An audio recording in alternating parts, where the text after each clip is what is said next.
আসসালামু আলাইকুম, সবাই কেমন আছেন? আমিও ভালো আছি। আজকে অনেক দিন পর, প্রায় 1 মাস পর হবে বৃষ্টি দিল।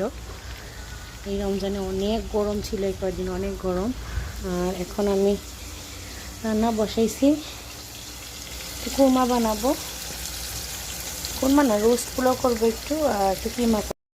আলহামদুলিল্লাহ, রোস্টটা হয়ে গেছে, অনেক সুন্দর হয়েছে দেখতে। আর এটা পোলাও বসাইছি, আর এটা নাস্তার জন্য কিমা। প্রতিদিন তো আসলে ভাজা পোড়া করা সম্ভব হয় না।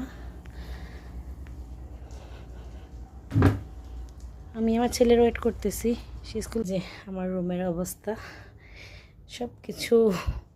ওয়াসির এখন স্কুল থেকে আসে নাই, এই যে 6:10 হয়ে গেছে। এই যে এখানে আমি, এটা কর্নার স্ট্যান্ড আনছি, এখানে সব আমার কসমেটিক রাখি।